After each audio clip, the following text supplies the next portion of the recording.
Shalom saudara-saudari yang terkasih di dalam Kristus. Saat ini kita ada di bulan Februari, bulan yang penuh cinta, dan semoga kita semua dipenuhi dengan cinta. Pada kesempatan ini, kita akan merenungkan firman Tuhan dari Injil Matius bab 19 ayat 10 sampai 12. Saya memberi judul renungan ini Love Changes Everything. Cinta mengubah segalanya.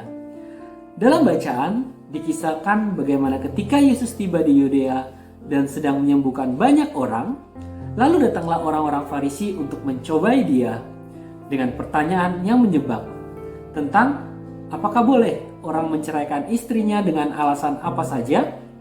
Namun Yesus penuh hikmat dan mampu menjawab dengan sangat jelas dan tegas. Kalau kita renungkan dalam menjalani hubungan dengan orang lain, baik dalam keluarga, dalam pertemanan, pacaran mungkin, dalam komunitas, dan lain sebagainya, pasti tidak terhindar dari yang namanya konflik.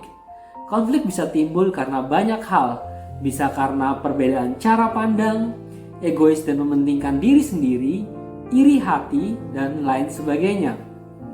Kalau kita melihat dari bacaan, diperlihatkan bagaimana orang banyak berbondong-bondong mengikuti Yesus, dan Yesus pun menyembuhkan mereka. Hal itu membuat orang-orang Farisi iri hati kepada Yesus dan ingin membawa Yesus masuk dalam kontroversi perdebatan agar bisa dipersalahkan. Orang Farisi adalah orang-orang penganut agama Yahudi yang sangat fanatik terhadap ajaran agama, penerapan hukum Taurat, dan tradisi.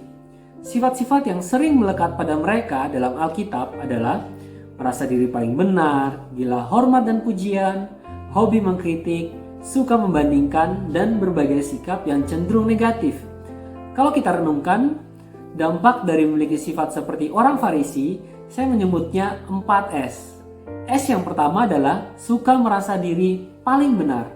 Ketika melakukan kesalahan, sulit untuk minta maaf karena gengsi dan tidak mau dipersalahkan.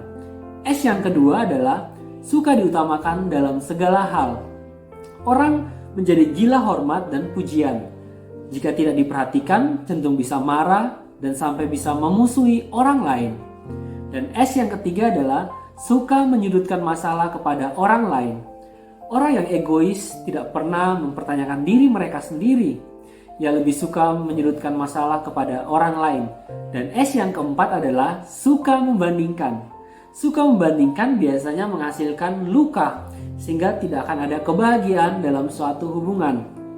Nah, seringkali kita masih hidup seperti orang Farisi yang mencari keuntungan pribadi dalam menjalani hidup kita.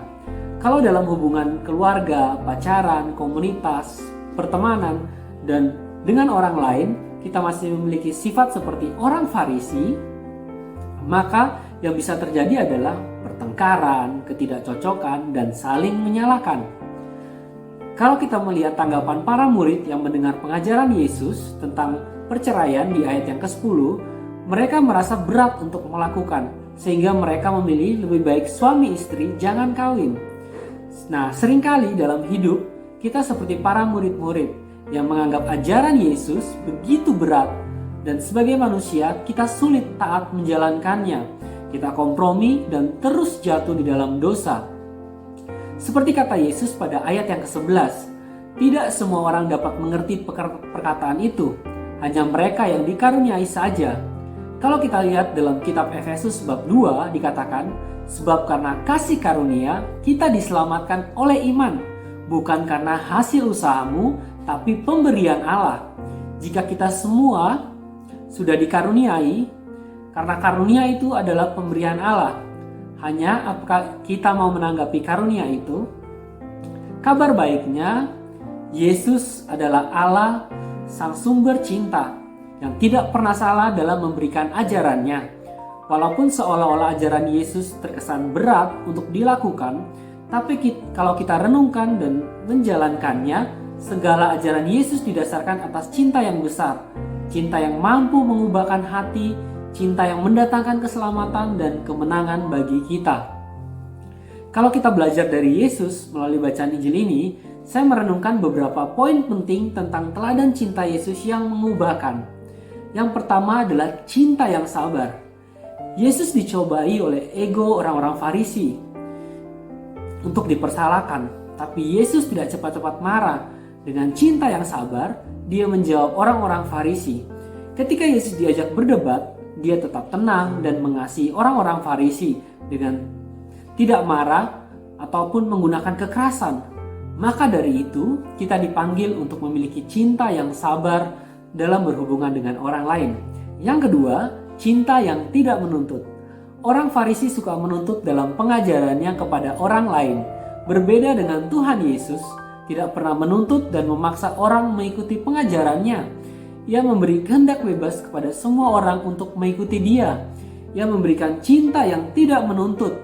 Kita mengikuti Dia karena kita tahu bahwa Dia adalah Tuhan dan Juru Selamat kita. Cinta yang ketiga adalah cinta yang pengertian. Yesus menutup perikop dengan kalimat, "Siapa yang dapat mengerti, hendaklah ia mengerti." Di sini saya merenungkan, Yesus mengajarkan kita untuk selalu berjuang untuk mengerti kehendaknya, mengerti rencananya, sehingga kita bisa memiliki cinta yang penuh pengertian seperti Yesus, bukan cinta yang menyalahkan dalam panggilan hidup kita. Saya mau sharing. Saya adalah pribadi yang melankolis, pemalu, dan suka menyendiri. Saya tidak berani membuka diri kepada orang lain.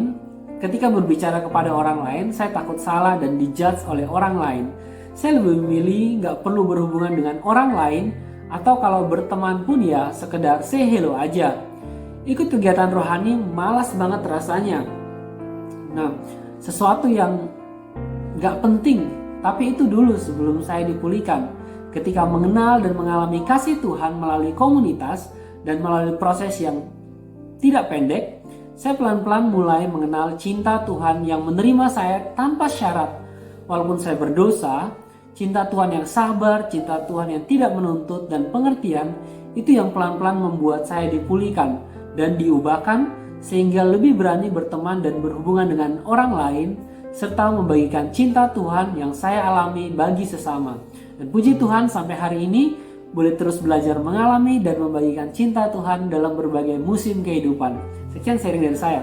Saya percaya melalui cinta Yesus yang kita alami sanggup mengubahkan segalanya.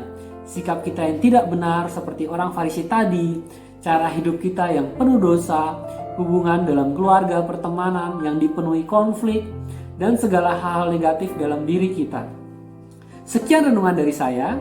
Semoga kita bisa terus berjuang, taat dan setia pada semua pengajaran Yesus, dan memiliki 3 cinta yang bersumber dari mengikuti teladan Yesus. Cinta yang sabar, cinta yang tidak menuntut, dan cinta yang pengertian. Semoga kita mampu memiliki cinta yang dapat mengubah segalanya yang bersumber dari Tuhan. Marilah kita berdoa dalam nama Bapa dan Putra dan Roh Kudus. Amin. Allah Bapa, Allah Putra, Allah Roh Kudus, sungguh kami bersyukur memiliki Allah yang penuh cinta seperti Engkau. Semoga cinta-Mu senantiasa hadir memenuhi hati dan hidup kami, sehingga dengan cinta-Mu kami boleh senantiasa dibaharui dan diubahkan, sehingga kami boleh membagikan cinta kami bagi sesama kami. Semua doa ini kami naikkan kepadamu demi Kristus Tuhan dan pengantara kami. Amin. Dalam nama Bapa dan Putra dan Roh Kudus. Amin. Sekian renungan dari saya. Semoga boleh menjadi berkat dan kekuatan buat kita semua. Tuhan Yesus memberkati.